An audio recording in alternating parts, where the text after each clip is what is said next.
ইয়ামিন জানো, এক ধরনের সাপ বের হয়েছে, আর ওই সাপগুলা নাকি খুব ভয়ঙ্কর। আরে ধুর, চুপ থাকো তো। তুমি দেখছো কখনো?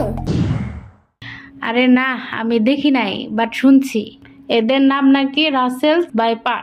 ঢাকার আশেপাশে নাকি আছে সাপগুলা। এই সাপগুলা অনেক ভয়ঙ্কর। এদের কামড়ে নাকি মানুষও মারা যায়। এমনি বললো না, আমার হাত বুট বেড়ে যাইতেছে। আরে তুমি হাত বুট বাড়াইও না। ভয় লাগলে কি করতে হয় সেটা বলো। ভয়টা তো জানি না, তবে রাসেল ভাইপার দেখলে 5 ফুট দূরে থাকতে হয়। তবে এই সাপ যদি কামড় দেয় 2-3 ঘন্টার মধ্যেই হসপিটালে নিতে হবে। পানির নিচে ডলফিনটা তো জঙ্গলের মতন, হেডাটা জঙ্গলের মতন। আমি রাসেলস ভাইপার সাপ। কি যোগ্যতা আছে তোমার? কি? আমি এত ভয়ঙ্কর একটা সাপ, আর সাপ হইতে কি যোগ্যতা লাগে নাকি?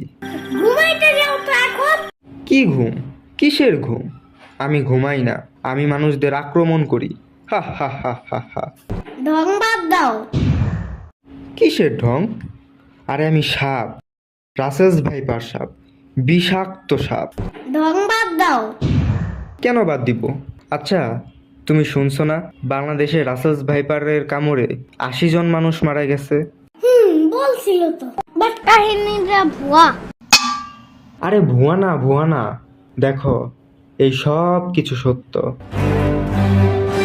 ভয় পাও আমাকে। হু হা হা হা হা।